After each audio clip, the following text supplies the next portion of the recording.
Dahil marami akong stock na mga black pipes at black fitting, so ito yung naisip kong gawin. FYI guys, sa mga hindi aware at hindi nakakaalam, yung mga black pipes at black fittings ay hindi po parehas ng sukat sa mga orange pipes na sanitary. Kaya kung meron kayong ire-repair sa mga plumbing nyo at ang meron kayong naka-install na orange or black fittings, dapat kung ano po yung mga nakalagay doon, susundin nyo kasi hindi po siya fit. Mas malaki po ang sukat ng mga black pipe kumpara sa mga orange pipes at fittings. So 10 years ago, mabili pa yung mga black pipes at black fittings pero ngayon hindi na po siya saleable.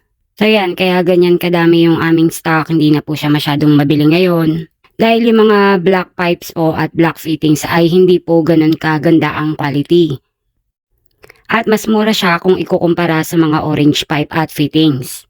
So yung mga black pipes at orange pipe ay parehas lang po sila ng haba. 10 feet lang po sila pero hindi po sila parehas ng diameter.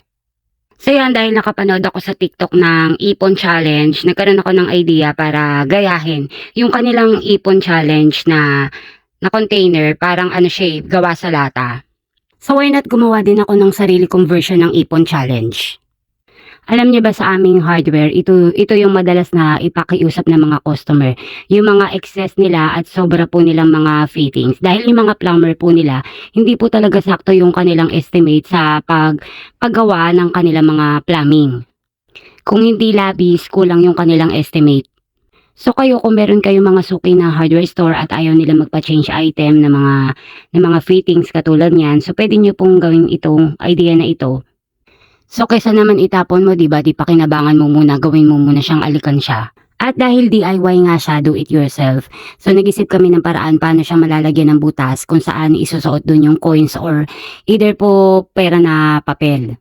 So yan, nakakita nga kami at nakaisip meron kaming mga sample po ng kapirasan na plain sheet. Yun po yung aming pinanghiwa at sinuportahan na lang namin siya ng matulis na black screw. Kasi yung mga black screw, meron po niyang matulis, yun po yung pang wood. At meron din pong yung medyo bilog po yung pinaka-tip niya, yun po yung pang steel. So ang pinili namin yung pang wood para medyo matalim siya. Kung meron lang sana kaming cutter, mas maganda sana yun. Kaya lang, kaysa bumili pa kami, meron namang mga alternative. So yun na lang po yung ginamit namin. So yan, dinikit na namin siya using Neltex Solvent Cement. So ito pong Neltex Solvent Cement, ito po yung pinaka leading brand ng mga pandikit na ginagamit sa mga PVC pipe at PVC fittings. At dahil meron naman akong old stock na spray paint, so yan, pinintahan na rin namin ng spray paint para medyo maganda naman siyang tingnan. At dahil black nga siya, so hindi namin masyadong pinuruhan, medyo naging silver siya, yung ginamit ko po na spray paint ay white. Mahilig kasi ako sa mga vintage eh. So yan, medyo vintage vibe siya. Medyo naging ano siya, kulay gray. At ito naman yung isa pang version ng aming Ipon Challenge. Ang ginamit namin, yung black pipe number 3. Kasi sukat siya nung nabili ko sa TikTok na Ipon Challenge na can.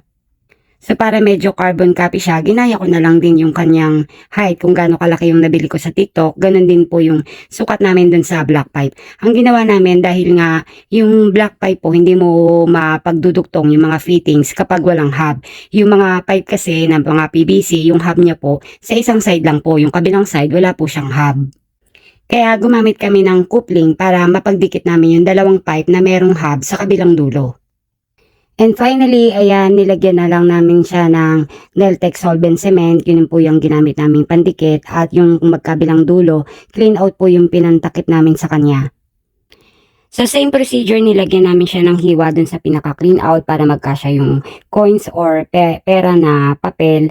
At ang ginamit din namin ay plain sheet at ginunting na lang yung gilid para lumaki po yung kanyang butas. At hindi namin naubos yung isang lata po ng spray paint. Kaya dun sa natira namin na spray paint, ginamit namin dito sa black pipe. So sa dalawang alkansya, nakadalawang spray paint kami. Pwede namang hindi nyo pintahan. Pero dahil medyo maarte ako, gusto ko, medyo maganda naman siya. DIY na nga lang, edi pagandahin na rin natin ng kaunti. So yan, ang ginamit naming pang-cut sa pipe ay yung hacksaw blade na 18 TPI. Dalawang klase kasi yung pwede nyo mabili sa mga hardware store ng mga hacksaw blade. Meron pong 18 TPI. Yung 18 TPI pang perfect siya sa mga PVC pipe, sa mga, pwede din po siya sa mga bakal at aluminum. Yung 24 TPI kasi, siya yung hindi masyadong mabili dahil ginagamit siya sa mga heavy duty metals. So, mas saleable po yung 18 TPI dahil pwede mong gamitin sa PVC at pwede mo rin gamitin sa mga metal. Kung nagustuhan mo tong video na ito at naging useful at helpful para sa iyo, huwag mo namang kalimutang i-like at comment down below kung meron kayong mga questions or suggestions about sa mga construction materials and prices, or you can DM me sa aking FB, Santos M. Dali and Dajili Santos. At meron po akong TikTok shop. Pwede din po kayong bumili doon kung meron kayong mga kailangan ng mga construction materials and home stuffs. I-visit nyo lang po yung aking profile at sa ibaba ng video merong yellow bag. I-click nyo lang po to buy. At sa mga taga General Trias, meron po kaming physical store, Lighthouse Hardware Trading. So yun lang, follow for more. Bye and God bless.